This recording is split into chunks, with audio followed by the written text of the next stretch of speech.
Hi, I'm Shawn Patrick, your host of Shawn Sludge. I thank you for watching today, and I got to apologize again. I know it's been a while since we put together one of these videos. Now, excuses, I know, but I've been planning a big fundraiser. It's coming up July 15th in Windsor, so if you're in the area, reminds me. I got to invite you to come join us, and I'm sure you'll hear about it some more before then. But that's the reason I haven't had time for this sort of thing, because I've been doing that sort of thing. But anyways, enough with that. Today, we got to talk about my weight issue. Now, it seems like lately, anytime I see an entertainment program on TV, they're talking about Jessica Simpson and her having trouble losing weight after she's had her baby. I looked at her and they say she's got like 75 pounds to lose or something like that. Now, I could see her knocking off an extra 30 or something like that, but she doesn't look that bad. Come on. I'm starting to worry about myself, though, too. As the metabolism's starting to slow down, the hair's starting to fall out, as we've talked about before. The hair's starting to grow on my face, which I never thought would happen, and the weight is starting to come onto my belly.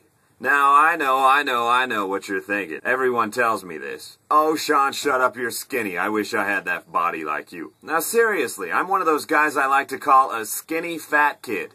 Yeah, I look skinny when I'm wearing clothes, but now if I took my shirt off, if I undid my button on my pants, you would soon see exactly what I'm talking about. I'm not so skinny after all. Well, luckily I was blessed with some jeans so that I look halfway skinny and I can wear a baggy shirt and I can cover it up pretty well. But tucked down deep inside of that shirt, yeah, there's some rolls in there. I'm thankful I'm not a girl, though, because it seems that girls these days, they have to wear those tight shirts. And now when a girl wears a tight shirt and she's got a little extra weight underneath her shirt, well, you can see the belly button. And, well, the bigger the girl, the bigger the belly button. So pretty soon, you got a tight shirt on and you got a belly button like that. It looks like you got a crater under that thing. And, well, I'd probably be one of those girls, but luckily, once again, I get to wear a loose shirt. And thank goodness I'm not a girl for more reasons than one. Now, I'm not a whitey-tighty guy. I'm more of a boxer guy. And every once in a while, you'll go to the store and you'll get some boxers and the elastic at the top of them, it'll be a little too tight, so it'll squeeze pretty good. It creates quite a muffin top up there, and it's just not pretty. So here lately, I've just been ditching the underwear. Loosen the belt one notch, no underwear, and it kind of gives an effect that I don't have really much of a muffin top. It works out all right, but I also have to remember to keep the pants hocked up. Otherwise, you're going to see a plumber's crack that you didn't want to see. Now, there is one nice thing for a guy about starting to gain weight, at least in my opinion, and that is that you start getting some boobies up top. And, well, when you get real bored, it gives you something to play with. Now, I know what you're saying. Shawn, you're young, you still got time. Go out, get in shape, go on a diet. See, the problem is, I was just telling you how thankful I was for the genes that I've got. But see, I have some bad genes too, and those are in my taste buds. Now, it seems like the only thing that I love, like I really love, the foods I love, donuts, French fries, ice cream. Top 3 on the list. Now, how do you knock out the top 3 things that you absolutely love? I can't turn them down. If you eat donuts, ice cream, and French fries, you're going to be fat, so I've just learned to face it. Now, I have tried to go on diets. I've tried to go on these stints where I go for jogs, and they last for a couple days, but I just never seem to keep up with them. Now, all this fat talk has got me to thinking, what's the problem with being fat anyways? Well, your partner's just not going to be interested in you anymore. So if these things start happening to you, then you know your partner's trying to tell you that you've gained a little bit too much weight. If they go shopping for your birthday or Christmas and they buy you clothes that are a couple sizes too small, they're probably trying to tell you you're too fat. If they go to sign up for a workout class and they come back and tell you that it starts tomorrow and they expect you to come with, they're probably telling you you're too fat. If your partner's the one that does the cooking and they're starting to underfeed you a little bit, they're probably trying to say that you're too fat. If it seems like there's an excessive amount of grabbing of the love handles by your partner, they're probably trying to tell you something.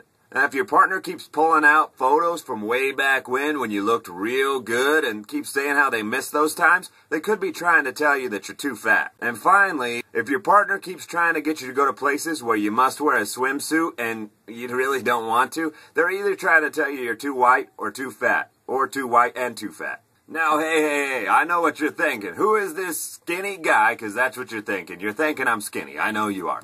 Now, who is this skinny guy to start knocking fat people? It's almost like a racist joke. This isn't racist. I have plenty of fat friends, and I love them to death. But seriously, I mean, a fat person, there's just more to love. I love you guys. Carl, Jeremy, I love you guys. I think the general public loves fat people, too. I don't know why so many fat celebrities are losing all kinds of weight these days. You got Oprah. She's the most famous fat person of all time, and she keeps losing weight. But the good thing about her is she always gains it back. Drew Carey's lost a ton of weight. Kirstie Alley was on Dancing with the Stars, so she was kind of forced to lose a lot of weight. Then you got Charles Barkley, who was just a lot more funny before he was on Weight Watchers commercials. But there's also people who have went the opposite way, who started skinny and then gotten fat, like Elvis. But my favorite fat people of all time are people who are fat from the beginning and stayed fat throughout their whole life. Here are my favorite fat people of all time. Santa Claus made it cool to be fat. Seriously, there are thousands of skinny dudes around the world who stuff their shirts every year just to be fat like jolly old St. Nick. Roseanne, she once said it's okay to be fat. So you're fat. Just be fat and shut up about it. She can't sing, she's fat, and she's proud. I love a proud fatty, the Pillsbury Doughboy. If only every fatty was so cute, we'd all have people playing with our big old bellies. Chris Berman, with all of that sports knowledge, he probably could have done a little rumbling, bumbling, stumbling himself if it wasn't for his grumbling, bumbling, hangling down to his knees belly. Now, every sport has the resident chunk. Football's got a bunch, mostly offensive linemen that probably would eat small horses for a snack if you let them. Baseball's got a few because, well, the muscles melted away since they cracked down on steroids. Even golf and bowling, which you would think had fine athletes in tip-top shape, have a few big dudes.